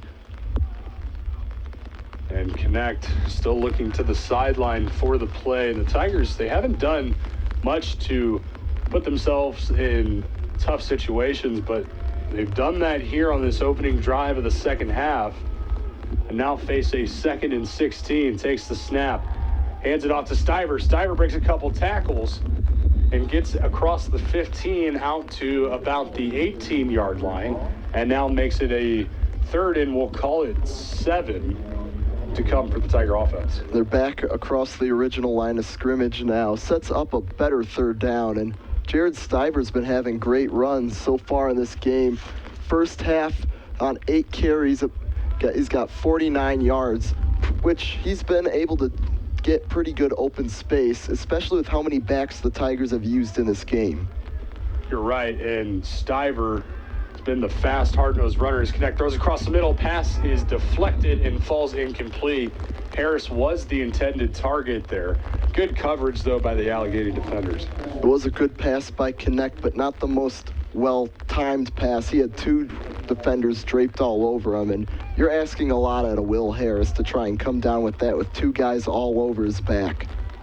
And that brings up a 4th and 7, and the first time we'll see Ty Johnson step out onto the field this afternoon, as he will get his first punt attempt. Johnson's been a key factor for the Tigers so far this season, really flipping the field for them. And his heels are at his own 4-yard line. Haynes on the snap. Good snap. And it's a high kick. Fair catch called for by Victor at his own 43-yard line. A good punt there by Ty Johnson just to get it across the 50. And that's where the Allegheny Gators will set up shop at their own 44-yard line officially after the punt and fair catch on 4th down. And you got to give credit to Victor holding on to that ball, because it seemed like it was just held up in the wind, started blowing everywhere, but he got under it. And for being as wet as it is, catching the thing sure-handedly is not going to happen a lot, and able to avoid a possible turnover as well. As Greer comes out with a running back behind him, that's Hamilton, takes the snap. And he hands it to his running back, who falls forward for 2. Tanya Hamilton, the senior running back, makes it 2nd and 8 as we approach 11 minutes left here in the 3rd quarter. Tigers leading 8-0. Their defense once again staying strong on the run game, and that's been their specialty all season long, and mixed with Allegheny's weakness, it's worked out pretty well so far today. And now Allegheny going with a bunch look on the far side as they move right to left down the field. Single receiver look here on the near side. Hyatt's got the coverage there. Screen pass attempt, and Victor is hit just as he catches it. And a good play there by the Tigers, and that screen just hasn't been there at all today, Eddie. No, that one, once again, it fluttered in there. And with your screen passes, you can't flutter them, because you're getting the defenders plenty of room to get in there to make the stop. And that's exactly what happened there, as the defender was pretty much right there as Victor caught it. He had nowhere to run. And now a 3rd and 13 for the Gators after the loss on the last play there by Victor on the screen. As Allegheny looks to have some confusion going across the receiving core, as Greer now finally gets them settled. And now we get a late whistle. See if it is a timeout. And Carson, you've been down on that defensive part of the sideline for a couple series now. What's the energy like by that defensive group every time they come out onto the field? The Tigers defense, they seem locked in and focused. Everybody's a little chilly down here. You can tell the guys who haven't been getting a lot of action are, they got their hands in their sleeves, but everyone who's been on the field, they're ready, they're focused. The coaches are talking to them about just little tiny adjustments to make, because obviously they're doing all right out there on the field. Thank you, Carson, and you're absolutely right. The Tigers' defense has been the bright spot. The offense hasn't been anything to shake your head at either. It's just the defense has really kept you in the game when a couple chances you could have gone up at least a couple scores. Yeah, so far that, like I said, coming out of the half, the 8-0 score does not serve Colin Knecht the justice I think he deserves for this game, stepping in the bad weather and pretty much as the backup, playing in a pretty big-time conference matchup right out in his first start. And now we get a false start on 3rd and 13 on the receiver at the far side. False start, offense, number 81, 5-yard penalty, 3rd down. Ben Batchick, the senior wide receiver, jumped on that play, now making it a 3rd and 18 with under 10 minutes left here in the 3rd quarter. As the Gators come out with their receivers here on the near side. One all alone on the far. Tigers showed some pressure, and now they take it back as Greer steps up. Looking deep down the sideline. Pass ball's incomplete. Good coverage there by the Tigers. And I believe Hyatt was the main one who got over there, and it may have been Coons who was there to help out as well. The Tigers getting off the field, and now a 4th and 18. As we heard Carson say, the defense is locked in. I noticed after that false start, they're trying to get what fans did turn up at Blackstock today, pretty fired up. But Hyatt's been the big corner all season long. He's probably the most deflections and pass breakups for the Tigers so far this season. And a good snap that time, but not a great kick, as it's a line drive, not getting more than 15 feet off the ground, or 10 feet, excuse me. And ball is down inside the 25 to the 22 officially, and the Tigers will start there with Connect leading the offense back out onto the field. And one thing I think both teams got to be happy about is that we're playing on an artificial turf surface. If this was a grass field, nothing would be happening. It would be all mud and slop out there, worse than it is right now. And that puddle has started to soak into the field a little bit that we talked about at the 35. It also does seem like the rain has slowed down, at least maybe for a little bit. And Connect takes the snap, rolls, faces pressure, throws downfield. Pass is incomplete. Pachelny, the intended target, but a flag comes in late. It's going to be a pass interference on Allegheny. They're going to get the junior defensive back, Josh Miller, there, he was all over Pachelny. And you got to credit the tight end. He gave it his best effort to get there, but it's tough when you got a defender that's not even looking at the ball, that's tackling you before you catch it. Number 29, 15-yard penalty from the previous spot, automatic, first down. So Pachelny draws the penalty, and the Tigers get a break here to start this drive. Something that the Tigers really needed, especially after how the last drive started and finished, as it wasn't pretty for the Tigers coming out of the locker room. And now they catch a break, ball out to their own 37-yard line, and a first down with 9:35 left in the third quarter. Right now, I think we're going to go see back to the run offense we saw in the first half, where they really chewed that clock down. The first half, folks, for you listening at home, maybe not paying attention to the time, under an hour.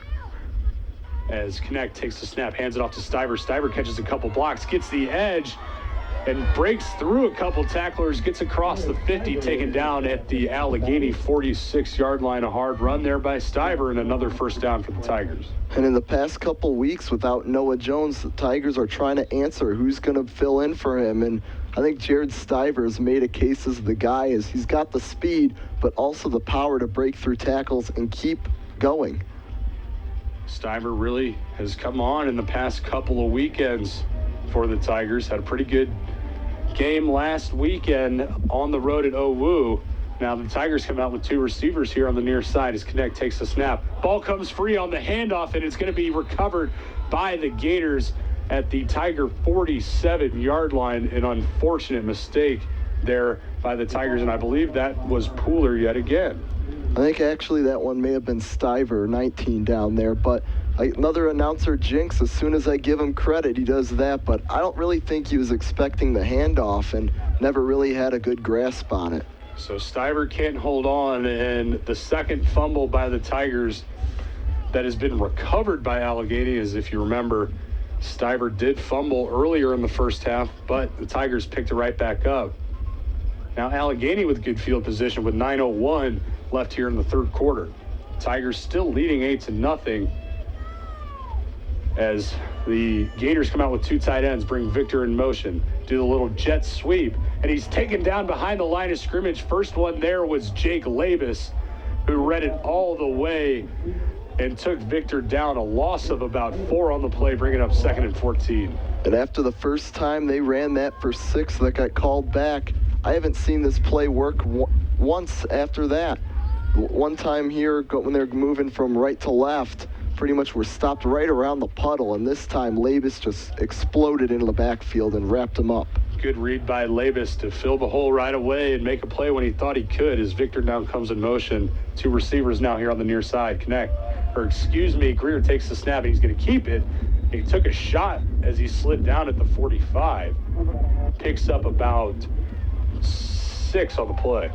And right now, the defense is right in their strong suit. 3rd and long, and Allegheny hasn't had a lot of confidence. 0 of 7 now on 3rd downs in the game, and we've seen Greer getting a little bit of a better handle on the ball, but I don't think it's going to make much of a difference. And Allegheny still coming out with 4 receiver look here. 3 here on the near side, 1 all alone on the far, and a running back to the left. And I believe that's Adams. Takes the snap, hands it off to him, and he's going to be hit right as he gets to the line of scrimmage. Gets forward for maybe 2, but well short of the first down. And we'll see what Allegheny decides to do here on 4th and 6 is what it's looking like. As Greer's looking to the sideline, so it looks like they may try to come out and run a play. And at this point, it's an 8-0 game. It's a 1-possession game. Anything can happen. I wouldn't be surprised if they kept the offense out there, but it almost seems like they're running the play clock down, and sure enough, the punt team's coming out.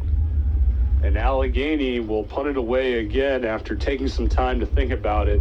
Probably a wise choice there by Allegheny and Rick Nagy to play the field position game right now, as Valentine is back deep to receive at his own 10, and now he comes forward as the punt takes a bounce at the 5, and then an Allegheny roll, and it just barely goes into the end zone. And the ball will come out to the 20 for the Tigers, and with 6:51 left, they lead it 8-0 over the visiting Allegheny Gators.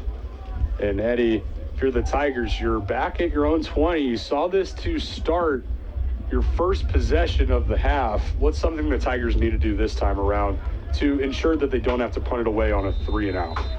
Well, the easy thing is to avoid the penalties. They had a big run, the false start, that's before the play, so it doesn't really matter much as to what happened on the play, but we saw Josh Major have a great run that get called back with an illegal block in the back. Connect takes the snap, hands it off to Pooler, who fights forward for a couple, maybe 3. And it's going to bring up a second and we'll call it 8 officially as we approach 6.5 minutes left. And right now, I think Bill Lynch wants to keep that clock running as much as he can. 6.5 minutes to go in the third with the lead. The Tigers opening possession. They didn't get in the end zone, but it took up 5 minutes off the clock. That's exactly what the Tigers are going to need to do. You'd love to see some points get behind some of these drives, but as long as the clock is winding and minutes are coming off, I don't think the Tigers will be too upset as Connect takes the snap, makes the handoff, picks up a block, now rolls here near side looking for someone. He's going to take off and run and slide just past the line of scrimmage, gets out to the 25. And a pretty good decision and a good disciplined choice by Connect. Didn't have anything downfield. Instead of trying to force something like we saw in the last drive, he just took it himself, picked up a few yards, which it's going to set up 3rd and 5. Maybe not exactly what you wanted, but it's better than having a 3rd and 20 or a pick.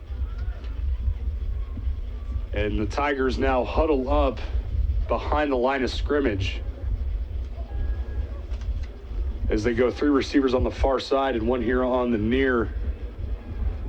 As Connect takes a snap, looking quick to Hudson, caught at the 30 and gets out to the 31, right around that first down marker, and he will have enough. So Hudson, a good comeback route to make the play and get upfield for the first down, and that'll move the chains again for the Tigers. And once again, there's your leading receiver, Hudson, finding basically the soft spot in the zone right beyond the first down marker, sat down there, and it's going to be a sure thing if you get it over to him right now.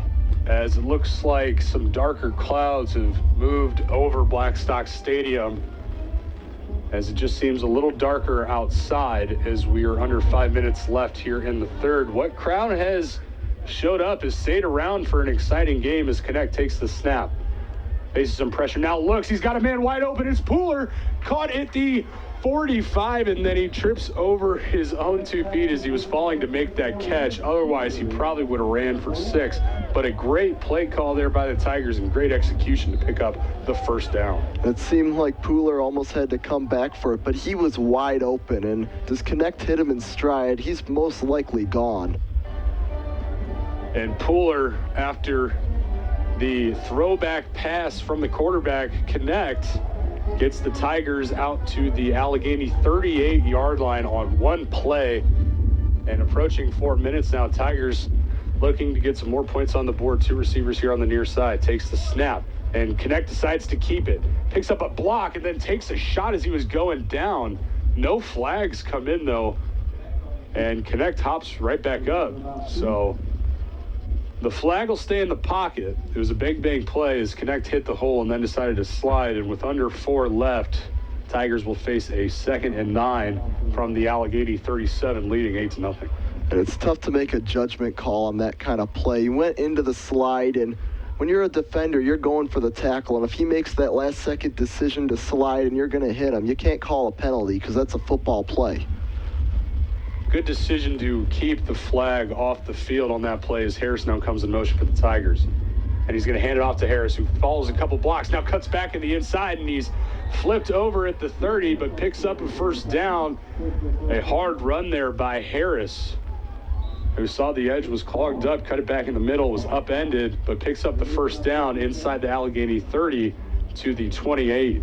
And Harris, as you said, his vision right there. It was a design jet sweep for him to try and get to the outside, but he had nothing out there. Plenty of room in the middle of the field to get another first down. And, well, Tyler, the Tigers are inside the Allegheny 30. They haven't done so great so far in this area of the field, but let's see if they can try and make this a two-score game. Connect takes the snap, hands it off to Pooler, who waits and then tries to give forward, but he's stopped about a yard behind the line of scrimmage. And so the Tigers will face a 2nd and 11 with 2:35 left to play here in the third quarter. It was a good patient effort trying to see if a hole opened up, but you can kind of tell at the last second Pooler tried to realize everyone was coming for him and get something, and I think you need to keep the legs moving. Pooler, we have seen him just put his head down and run. That time you like the patience out of him, but with 3 guys coming at you, you'd like to see him just try and get it what he can. 2-by-2 look for the Tigers. Connect takes the snap. He hands it off to Pooler, who catches the edge, has a few blocks, cuts, and is tripped up, but he gets across the 25 out to the 22-yard line. Brings up a 3rd and about 4, maybe 5. And Pooler, once again, he gets it there, and he wasn't waiting. He found a lane, was able to pick up about 6-7 yards on the carry. And as we see the jumbo set coming in again for the Tigers, I think we're going to see another heavy run. Probably we might see them try and go with Pooler up the middle. That's a great possibility right now. Is Candiano and Duncan West check into the game for the double tight end look for the Tigers. Single receiver look, takes a snap, ball comes free, picked up by Allegheny again. So another bad exchange between the running back and quarterback. This time, again, Allegheny picks it up, and just another turnover for the Tigers, and something they really didn't need, as they were looking like they were about to put 6 on the board. Once again, a missed opportunity marching down the field, and they're right now they're relying too much on the defense to come up with the stands that they've done a great job at doing so far, but this is a one-possession game, and one touchdown could be the difference. And if the offense is driven all these times and keeps turning the ball over, it's really going to just shoot themselves in the foot. As the Tigers defensively come back out onto the field, 3 receivers for Allegheny on the far side. Takes a snap. They run a reverse to Victor. He's got a block, and he gets across the 37 for a first down and is finally knocked out of bounds across the 50 at the Tiger 47-yard line, and a first down for Allegheny as they move into Tiger territory. Pretty good play call by the Gators is the reverse. We had the coaches next to us, saw it coming all the way, and unfortunately couldn't relay the message down to the team on the field, and Victor had a ton of room to go. Pretty much only had 2 or 3 defenders on this side of the field. 2 receivers on the far side. A stacked look here on the near side for the Gators, as he hands a ball off to his running back, who maybe gets back to the line of scrimmage. It'll be a loss of 1. That was Hamilton on the carry. And so the Gators will now face a 2nd and 11 as we are under a minute left and we approach 30 seconds here in the third quarter. And once again, running it right up the middle. I don't know what they really see in that, but these jet sweeps and the reverses have been what's worked out best for the Gator offense, and there's just nowhere to go up the middle. As Victor comes in motion for the Gators, making it 3 receivers on the far side. Greer takes the snap, now looking across the middle, pass falls incomplete, and it looked like for the Tigers that Hoffmeister may have gotten a hand on that one to knock the ball off its trajectory, falls short, now a 3rd and 11 for the Tigers defense. And that one, another one that bounced where it seemed to slip a little bit coming out of Greer's hand, which we saw a lot in the first half, but right now he seems to have pretty good control of the ball, and we've seen him take some deep shots, and it doesn't seem like the rain is letting up a lot, but they're getting good looks apparently, and Greer's confident with the feel. As Greer takes the snap, Steps up, throws downfield. He's got a man and a diving catch. What a play there by number 81, the receiver Ben Batchick, the senior out of Cranberry Township. A huge play, and that will do it for the third quarter. We're going to step aside. The Tigers leading 8-0 as we move to the fourth. But Allegheny knocking on the door. You're listening to DePauw Tiger football in your home for all of Tiger Athletics, 91.5 WGRE. Welcome back into 91.5 WGRE. I'm Tyler Rosen, alongside me, Eddie Zellick, and on the sideline, Carson Mara. Carson, with the Tigers offensively on that last drive, looked like they were about to score. What happened on that exchange between Connect and Pooler that caused the fumble? From where I was standing, Tyler, it just looked like Pooler got to the point of intersection a little earlier than Connect was expecting, and it just seemed like Connect handed the ball straight into his elbow, and obviously you can't grab a football with your elbow. What happened on the sideline afterward was interesting. Some of the guys on the offensive line who are on the sidelines are kind of getting frustrated with a couple of these fumbles, but some of the upperclassmen leadership came over and said, hey, let's focus on what we can control. We're doing good. We're controlling the line of scrimmage. They can't control the fumbles. Only the running back and the quarterback can do that. So we'll see if they can come up with a grip on this next quarter here. Thank you, Carson, as Allegheny and Hamilton get forward for about 7 out to the Tiger 6-yard line and going to bring up 2nd and 2. So it was a gain of 8.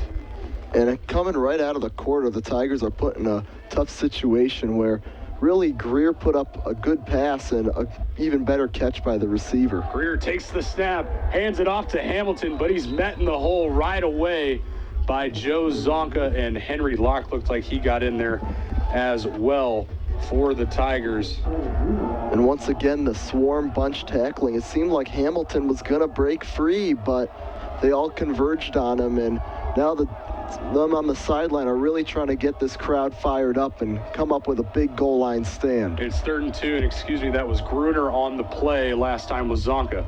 As Greer takes the snap, and he's hitting the backfield and dropped. The first one in there, guess who? Jake Labus getting in there and making a play, bringing up 4th and 2 from the Tiger 5-yard line. And untouched was Labus off the edge, and he barely got enough of Greer, just a part of the foot, maybe the shoelace tackle, but it was enough to get it done. And now a timeout by Allegheny. And as the defense comes to the sideline, junior cornerback Dylan Hyatt really getting the defense fired up. And the Tigers now defensively face a 4th and 2 when we come back, or when both teams come set.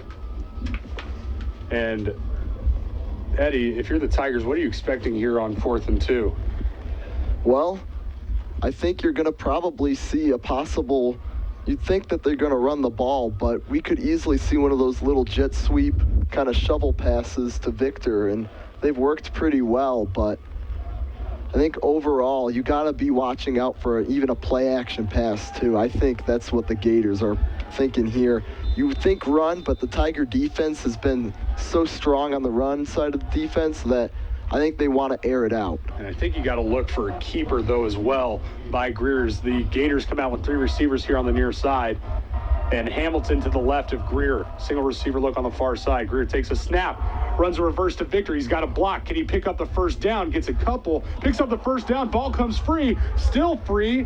And we're still waiting for the official word, as it looked like Allegheny picked it up, but we'll see where they mark him. See if he picked up the first down. And it would depend on where Victor had originally crossed. And we are still getting a meeting by the officials as Allegheny begins to clap, as it looks like it might be a first down for the Gators, because Victor did, in fact, as we get another look at it, Victor got down to the 2-yard line before the ball popped free.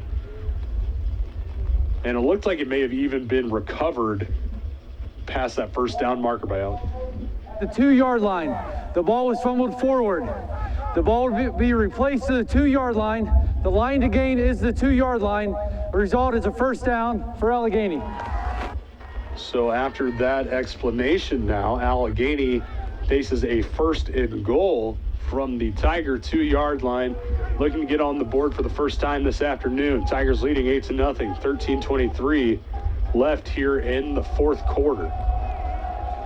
And as the Gators come set, Tigers ready as well. Greer in the pistol. He's got Hamilton behind him, 2 receivers here on the near side. He moves Hamilton to his right, takes a snap, hands it off to Hamilton, who's hit at the 2 and then fights forward into the end zone for a touchdown. And just like that, Allegheny cuts this Tiger lead to 2. And with the point after to come, we'll see if Allegheny will just take the extra point attempt or try and tie this thing up at 8 with 13:12 left here in the ball game. And right now it's looking like Greer is staying out there and they want to go for the tie, and I don't blame them. The way that it's been so far, special teams are not given at all. And it looks like ball will be on the left hash as Allegheny moves left to right. Hamilton not getting the handoff there as Greer rolls, throws, passes incomplete. Intended target there for Allegheny was Austin French, the tight end, and he had him open, and it just looked like it hit his hands and it fell. And it almost also looked from up here as if it hit the back of Coons as well. As he was in coverage, he got beat, but he ended up making it work in the end. But Tyler, how big is that safety now? That safety really changes the entire outlook on the game, especially after it was a Jack Drake missed extra point that would have kept the lead at 6-0. The Tigers caught a break, though, on the ensuing defensive drive on a arid snap on the punt. Turns into a safety. Now the Tigers clinging to a 2-point lead. See if the offense can't put it together and finish a drive here. Fumbles have been where it's hurt the offense 3 times this afternoon. A few times, and when they got inside the 30 as well, and the inability to finish. And yeah, you'd like to be able to send Drake out there for field goals, but I think right now they want to get the points, and it hasn't been working out well for them. Right, and another squib kick, and this time again, Tigers having trouble with it. Finally picked up at the 10. Pooler trying to make some moves, gets out to the 15, and finally taken down at the 17-yard line. And how about the breaks, though, that the Gators have gotten? Is the Tigers have had 3-4 fumbles in this game, have only recovered 1, and the Gators had that basically Butterfinger scenario by the goal line, but it rolled forward, so it's ruled dead inside the 5. The Tigers not much doing on the return as is officially marked down at the 18-yard line. So the Tiger offense now with a 2-point lead, trying to get something on the board as Connect takes the snap, hands it off to Harris, who stops, cuts back, takes a shot, and he maybe got back to the line of scrimmage, and that is where they're going to say forward progress was stopped. So 2nd and 10 on the ensuing play for the Tigers. And what they need most is about a probably 6-7 minute drive would probably be the best, and hopefully getting it in the end zone. That'd put you up 8 at most, or at least, and that's really when you need Drake to hit the extra point and make it a 2-possession game. And now a 2-by-2 look as the Tigers almost got the Gators to jump. As Stiver moves to the other side, he's now on the right of Connect as the Tigers move right to left across the radio dial. Connect, low snap, takes it though. Now steps up, throws deep, he's got a man, and it was Stiver, pass falls incomplete. He overthrew him by about maybe a step, and that's going to bring up 3rd and 10, and the clock stops. And that's what kills you the most right now. And I think Allegheny, even though the Tigers got the lead on the scoreboard, I don't think they've got the lead on the field right now, as the Gators have just been able to march it down, get the key opportunities and the key turnovers. And right now the Tigers really need to step it up on both sides of the ball.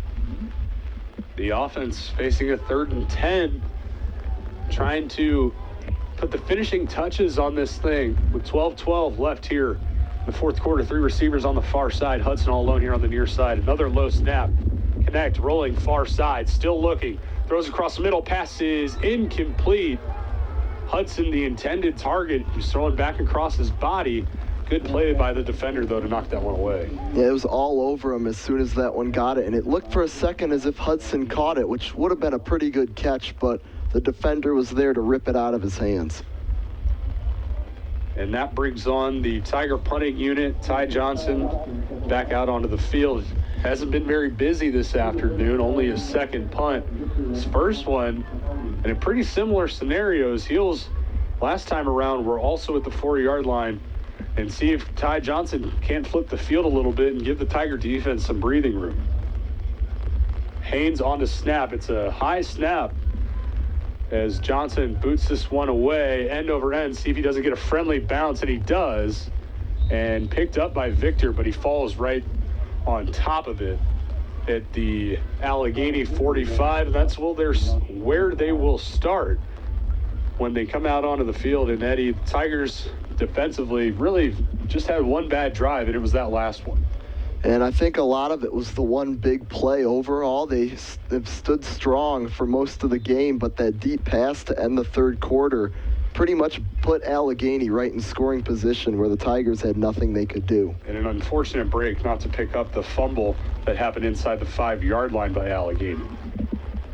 As Greer comes out in the 2-by-2 look, moves his running back to the right, and he takes a snap and keeps it, and then fights forward for 2 yards. And we said it all day long, and the run defense has been there, and if it wasn't for the big play, right now they'd still be pitching that shutout. And now the Tiger defense looking to the sideline, trying to make sure that they're in the right alignment here.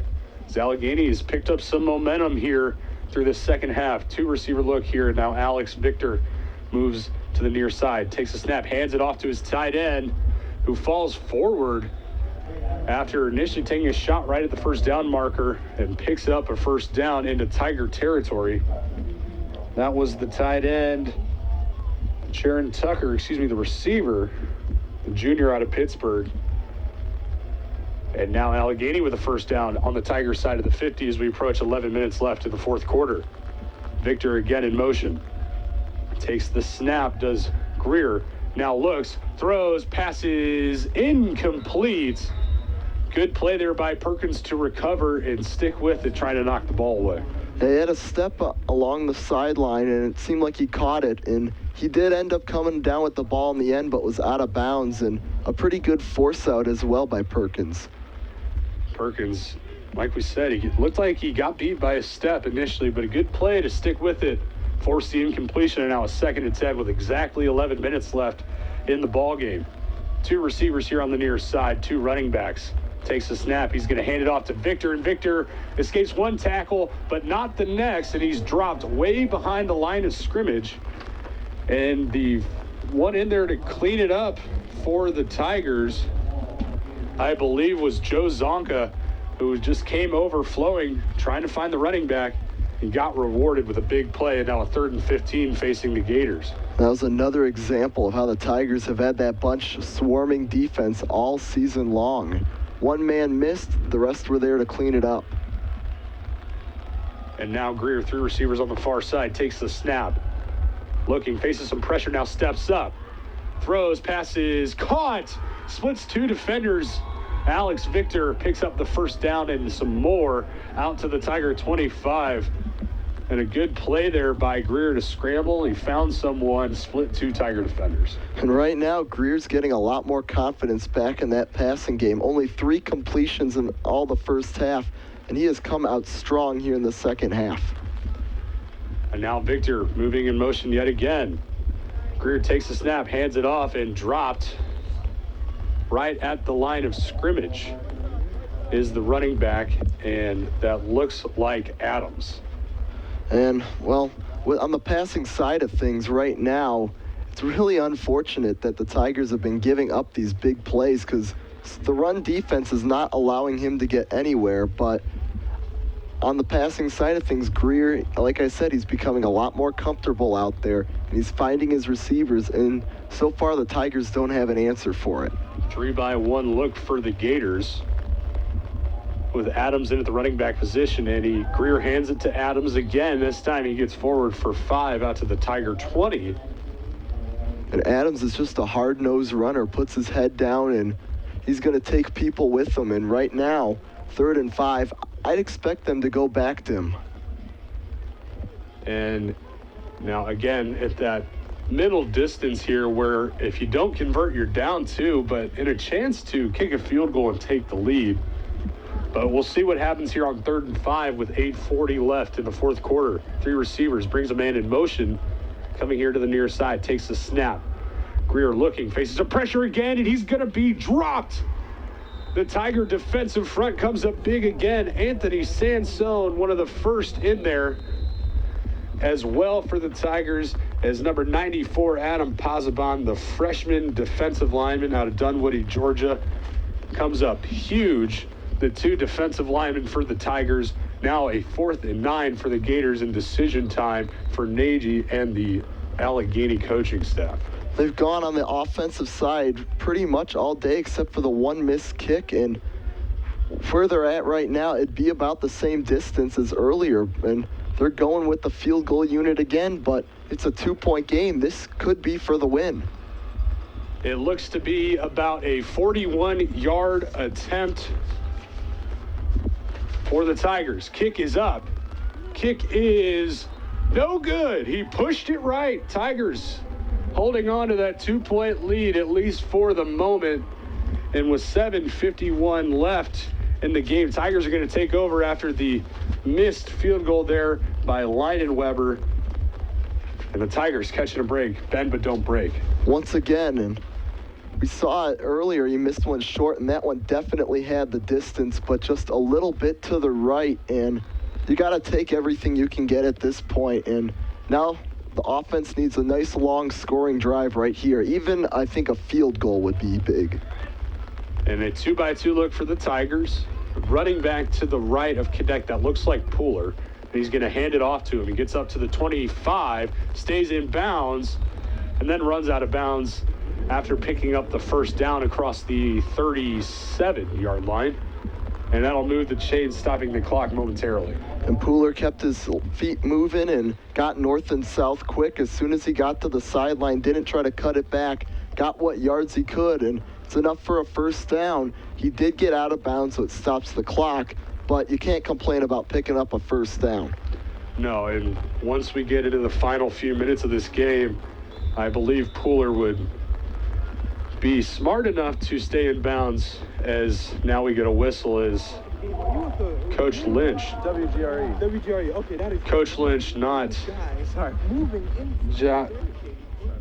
not happy about something, as seemed to be very frustrated with Duncan West as he came off the field, and now we get a timeout, and the Tigers with 2 remaining, Allegheny with just the 1, and Eddie for the 1st and 10. We saw the Tigers pick up a nice gain there on first down by Pooler, and we talked about having a sustained drive, but they'll take any points they can get.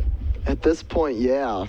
Only points were the James Deaton touchdown run back in the first half, where it was a hard-nosed run to get in, and it seemed like at that moment those were going to be the only points in the game, but Allegheny came back strong, and I think for right now, the Tigers got them right where they do, and they just got to get into the end zone. As Connect is dropped after a high snap, couldn't get the handoff into Pooler, and there was just no time there for the exchange, and the Tigers now behind the sticks on 2nd down. He got both men. He got both Connect and Pooler back there, and that was a good explosion by the defense to get back there. Never even got him a chance to hand off the football. And going back to that missed field goal, Carson, from what you could tell, did it look like it was the hold or the snap, or was it just pushed right there on that kick? Everything looked good on the field except for the kick. He had the distance, like I think Eddie said. He just pushed it right. Same thing that happened earlier. The wind is moving that way from Allegheny's sideline to DePauw's consistently. I know it swirls a bit, but the general trend is that way, so perhaps they're misjudging that. But again, it just looks like he just missed it. All right, thank you, Carson. And that 2nd down play goes for a loss from Pooler as well. So now the Tigers backed up to their own 28-yard line after starting with a pretty promising first play, and now a 3rd and 19 for the Tigers. 2-by-2 look. Connect takes the snap, delayed handoff to Pooler. Makes a move, gets across the 35 out to the 38-yard line. So it's still going to be a 4th and 9 yards. And Ty Johnson back out onto the field again. So with under 6 minutes, Tigers are going to punt the ball away, and not the drive you were looking for after the big missed field goal. No, it was not, and it started off promising, but like so many times this afternoon, it just dies out after 1 or 2 big plays. But right now, where the Tigers are at, they are right in Ty Johnson's wheelhouse. As Johnson has his heels at the 24, low snap, corralled in, and he still gets it away. It's high, never quite turned over. Takes a Tiger bounce, and they're just going to let this thing roll. And again, Victor just sitting there playing shortstop, picks it up and falls on it. Ball up to the 25, and a great punt by Ty Johnson. And he's showing his emotion out onto the field. A heck of a punt to really flip the field. And would you expect anything less from Ty Johnson? I wouldn't, but I think what he's getting fired up about is the blown call right there, because he was ran into by about 3 defenders, and I don't know if it makes a difference whether he caught it on one bounce, but he is upset, as he should be, because they missed that call down there. And it looks like he's getting an earful from Bill Lynch. Might be checking to see if he's all right, or for maybe laying into a little bit for talking to the refs or some of the other players, but nonetheless a good punt, and the Tigers defensively in a good spot here as Allegheny starts at their own 25. Greer takes the snap, hands it off to Hamilton, who gets to the line of scrimmage and gets no more as he's pushed back. So 2nd and 10 as we approach final 5 minutes here in the afternoon. And this is probably the biggest drive for the Tiger defense right now, as getting right around 5 minutes to go in the game. At this point, even though the Gators are all the way back at their own 26, Tyler, it's become 4-down territory. Absolutely. So we would expect a little bit of a mix and run from Allegheny just to get 10 yards, and might be a little bit of a methodical drive. Brings Victor in motion. He never came set, and now they throw the screen to him. First one that's been completed all afternoon, and he gets forward for a couple, and I'm surprised there wasn't an illegal motion flag, as Victor never did get set there.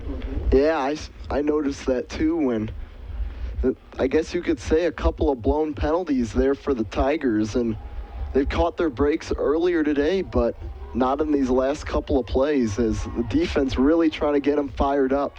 As we move to 4 minutes and 15 seconds left, 3rd and 8, Tiger sideline, and the crowd that is here still, who is toughed out. It's a rough afternoon for football, getting loud. 2-by-1 look. Greer takes the snap, throws, passes incomplete. Cribbs was on the coverage, no flags, and evens Cribbs a big play on 3rd and long. And now with 4 minutes left still, we'll see what Allegheny wants to do, if they're still going to go for it, and I believe they most likely will. And Cribbs, we've seen him get beat a couple times. The last time the Tigers played here at Blackstock in a game against Worcester, he got beat on the game's opening play deep, but right there he held strong. And Dwayne Barber, number 4, the senior receiver, standing at 6'6", 215, out of Florida, steps into the game. He is here on the near side in a bunch look. Greer takes the snap, looking, throws across the middle, passes incomplete. And a turnover on downs. The intended target there for Greer was Ben Batchick. He couldn't hold on. It hit him right in the hands. Would have been a first down, but it falls incomplete, and the Tigers going to take over. And another key break for the Tigers right there, as receivers, he was upset after not coming down with that, as that's a ball. If it hits you in the hands, they normally say you got to come down with it. I know that there's times when that usually isn't the case, but this was one of them. When he had a couple steps on both defenders, he should have caught it. You're absolutely right. It hit him right in the hands. Batchick just couldn't hold on to it. And now the Tigers going to start at the Allegheny 28-yard line. And now a chance to really put this thing away and get out of here with a win, move to 4-3 on the year. This is the big drive right here. And again, Tigers in that big boy package. Takes the snap, and he hands it off to Stiver, who maybe loses a yard on the play.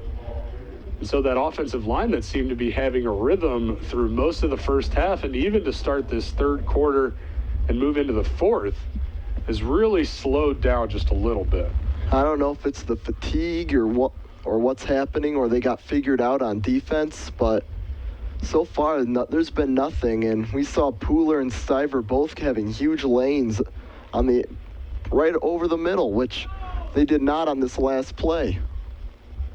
And now offensive coordinator Brett Dietz standing next to us yelling for the offense to move as we are under 5 seconds on the play clock. Connect just gets the snap off, hands off to Stiver, who cuts and is met by 3 Gator defenders.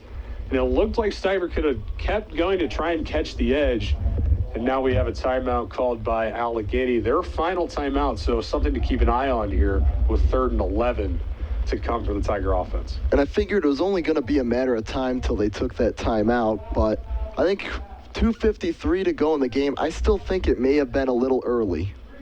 You're right, especially after taking that 1st and 2nd down with no timeout. You force them into at least a throwing situation here with 3 minutes left and 15 yards to go. At least, hopefully, if they throw, you can force an incompletion and it stops the clock. They call a timeout nonetheless, and with 3 minutes, Tigers will have a 3rd and 15. Carson, we've been going to you all day for a little bit of a weather report. Has it slowed down at all down there? You know, it did for about 2 minutes, and then it picks right back up again. I can't feel my legs at this point, Tyler. It's getting physically dangerous for me to stand down here, I think. Just kidding. But no, these guys are cold on the sidelines. I know that. You guys mentioned the offensive line earlier. I saw them just at the last defensive drive. They were all talking together, and they were excited to go back out there. So I'm not sure what's going on. And thank you, Carson. You're absolutely right. It's going to be on the offensive line to close this thing out. And now they face a 3rd and 15. 2-by-2 look. Connect takes the snap. Delayed handoff to Pooler. Gets forward for a few. And Allegheny looking right at it. And Pooler marked down at the line of scrimmage. Yeah. Now a 4th and 15 for the Tigers. Pooler was dancing around again. He had an area to run in. If he goes, he may not get the first down, but he's going to get some positive yardage instead of trying to make people miss. Still, I like the play call, though, however, from Brett Dietz in the offense to just at least keep the clock running here with a 4th and 15. And now the Tigers will send the punting unit back out. So Ty Johnson getting some heavy work here in the second half for the Tigers, and now a chance to really make this comeback very difficult on Allegheny. Haynes to snap. It's a good snap. Johnson, it's a high little pop fly. Angling far side, takes a bounce at the 20, and it's still rolling inside the 10 to about the 9-yard line. So Ty Johnson, not his furthest punt, but one of the most effective punts we've seen this season, pins Allegheny inside their 10-yard line, and with 1:58, no timeouts, it's going to be quite a struggle for Allegheny to get down the field. Just like hitting a golf shot on a dry summer day. It didn't go very far, but it ran up to where you needed it to. Ty Johnson, we've been seeing him show off the leg at times this season with the distance on some of his punts, but it really is a good thing to watch him pin it and really work on his accuracy. As now Allegheny comes out with 4-receiver look and a running back. That is Hamilton to the right of Greer. Takes the snap, looking, throws quick, far side, pass is complete for about, we'll call it 5 yards, and now a 2nd and 5 for Allegheny as they hurry up to the line of scrimmage with 1:45 left. And guess who is there in coverage? Dylan Hyatt. Dylan Hyatt, he's been the standout defender, to say the least, for the Tigers. Definitely been one of the most consistent as Greer takes the snap. Faces some pressure, rolls here near side, throws downfield, pass is incomplete as we had bodies falling everywhere. The intended target there was Alex Victor, and on the coverage for the Tigers was Will Behrens, the sophomore out of Brownsburg, Indiana. He got tripped up a little bit, I believe that was Locke on the coverage. He got tripped up just a little bit, but so did Victor, forcing the incompletion. And you got to be happy there if you're Locke, because Victor had a few open steps, and we've seen his speed. If he catches that, he may be gone. Again, another 2x2 look. 3rd and 5. Pass quick thrown over to the far side, complete and caught by the senior Ben Batchick, who dropped the 4th down pass last time around for Allegheny. And as the clock stops momentarily to move the chains at 1:16, Tigers, and now a spike by Greer as he clocks the ball in with 1:16. Will be a 2nd and 10, and now we have a flag, and officials are meeting. Greer's saying that he was spiking the ball, so it looks like they might pick this thing up. There's no foul on the play. 2nd down. And they will, in fact, pick up the flag, wave it off. So now a 2nd and 10 after the spike by Greer to stop the clock. And with 1:16, Tigers clinging to a 2-point lead. 2 receiver look here on the near side. They got one on the far side and another receiver here on the near side just standing off the offensive line. Greer takes the snap, bases pressure, steps up, looking, throws, passes, incomplete. Oh my. 3 Tigers were surrounding the intended target there, and Dwayne Barber, the senior wide receiver, and it hit his hands and just hit the turf. And once again, that's 2 lucky breaks where it seems like the Gators have had sure first downs and pretty much throwing the jump ball. It wasn't much of a jump ball.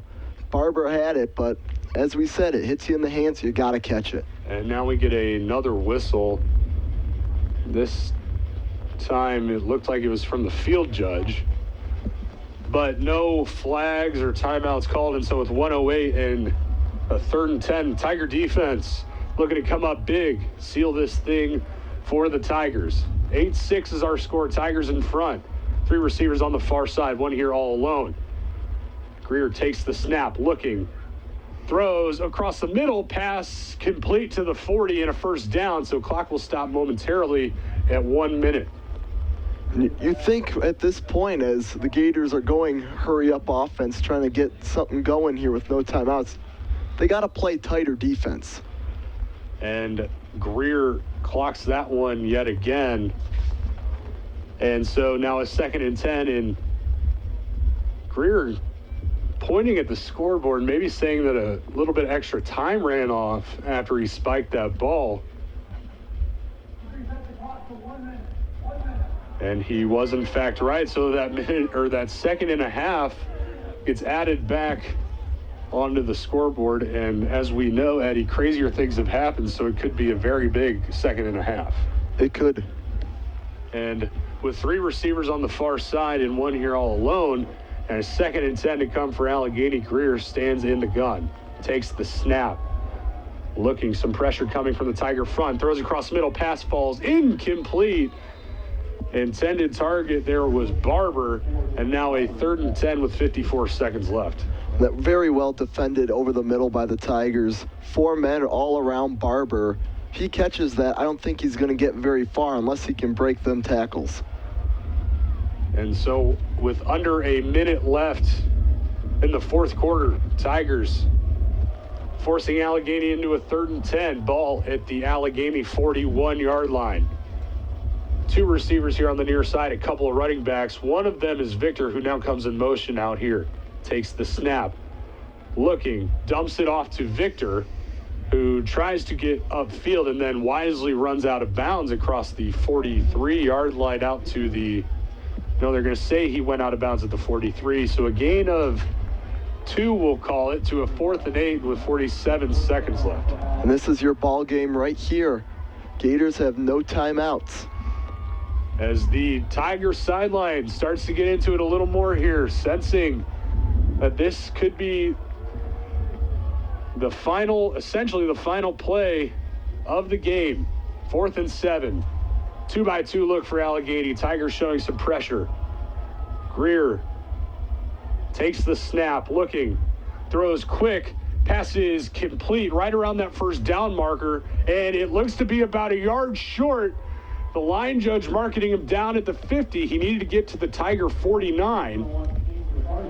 And we'll see if they measure it, as it's awfully close, and it is on the near sideline. So to measure this thing, they're going to have to bring the chains all the way across.